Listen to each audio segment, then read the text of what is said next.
ഈ ഒരു മെറ്റീരിയലേ ഞാൻ ഒരുപാട് വർഷങ്ങൾക്ക് മുന്നേ വാങ്ങിയതായിരുന്നു കേട്ടോ. ഒരുപാട് വർഷങ്ങൾക്ക് മുന്നെന്ന് പറഞ്ഞു കഴിഞ്ഞാൽ ഏകദേശം ഒരു കോവിഡിൻ്റെയൊക്കെ മുന്നൊക്കെ വാങ്ങി വെച്ചതായിരുന്നു. പിന്നെ എപ്പോഴോ ഒരു മൂഡ് തോന്നിയപ്പോൾ അതേ അതിനെടുത്ത് ഞാനൊരു അംബ്രല്ല പാവാടയാക്കിയിട്ട് കുഞ്ഞിക്ക് തയ്ച്ചിട്ടുണ്ടായിരുന്നു. പിന്നെ ഒരു ഹക്കോബയുടെ ഒരു മെറ്റീരിയൽ എടുത്തിട്ട് ഇതേ ബാക്കിൽ ഹാർട്ടൊക്കെ വെച്ചിട്ടുള്ള ഒരു ടോപ്പും തയ്ച്ചിട്ടുണ്ടായിരുന്നു കേട്ടോ. പിന്നെ ഇപ്പം ഞാൻ ജസ്റ്റ് ഒന്ന് അലമാരിയൊക്കെ ഒന്ന് വൃത്തിയാക്കിയ സമയത്തുണ്ട്, ആ സമയത്ത് അതിൻ്റെ ഒപ്പം തന്നെ വാങ്ങിയ വേറൊരു മെറ്റീരിയലും കൂടി ഇരിപ്പുണ്ടായിരുന്നു കേട്ടോ. അങ്ങനെ അളന്നൊക്കെ നോക്കിയപ്പോൾ ഏകദേശം ഒരു 3 മീറ്റർ ഉണ്ട്. പിന്നെ അതെന്ത് ചെയ്യും എന്നിങ്ങനെ ആലോചിച്ചപ്പോൾ കുഞ്ഞിക്ക് എന്നെ അങ്ങ് തയ്ച്ചേക്കാമെന്ന് വിചാരിച്ചു. അപ്പോൾ ഇപ്പോൾ കോഡ് സെറ്റാണല്ലോ നല്ല ട്രെൻഡിങ് ആയിട്ട് ഓടിക്കൊണ്ടിരിക്കുന്നത്. അപ്പോൾ കോഡ് സെറ്റിനുള്ള പാൻറ്റ് വെട്ടി ഇതേ ഇപ്പോൾ ഒരു ടോപ്പും കൂടി അങ്ങ് വെട്ടിയെടുത്തു കേട്ടോ. ഇനി ചെറപറാന്ന് അങ്ങ് തയ്ച്ചാൽ മതി. പിന്നെ തയ്ക്കാമെന്നൊക്കെ പറയുമ്പോൾ നല്ല മൂടുണ്ടെങ്കിൽ മാത്രമേ ഞാൻ തയ്ക്കുള്ളൂ കേട്ടോ. ഇതിപ്പോൾ 2-3 ദിവസമൊക്കെ എടുത്തിട്ടുണ്ട് ഞാൻ തയ്ക്കാനായിട്ട്. അങ്ങനെ അതേ വെട്ടൽ കഴിഞ്ഞു, സ്റ്റിച്ചിങ് കഴിഞ്ഞു, പിന്നെ അതേ തുന്നിയെടുത്തു. അപ്പോൾ ബാക്കിൽ ഞാൻ ഹുക്കാണ് കൊടുത്തേക്കുന്നത്.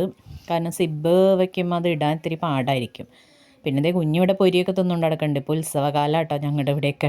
ഇതൊരു ക്രേപ്പിൻ്റെ മെറ്റീരിയൽ കേട്ടോ. അന്ന് എനിക്കൊരു 50 രൂപയായിട്ടുള്ളൂ എന്നാണ് എൻ്റെ ഒരു ഓർമ്മ. അപ്പോൾ 50 ഇൻറ്റു 3 മീറ്റർ 150. പിന്നെ അതുപോലെ തന്നെ ക്രേപ്പ് ലൈനിങ്. അപ്പോൾ ഒരു 300 റുപ്പീസിന് ഞാൻ സെറ്റ് ചെയ്ത ഒരു കോഡ് സെറ്റാണ് കേട്ടോ. എങ്ങനെയുണ്ട്? ഒരു സൈഡ് പ്ലെയിൻ ആയിട്ടാണ് തയ്ച്ചേക്കുന്നത്. വീഡിയോസ് ഇഷ്ടമാണെങ്കിൽ സബ്സ്ക്രൈബ് ചെയ്യാൻ മറന്നു പോകല്ലേ.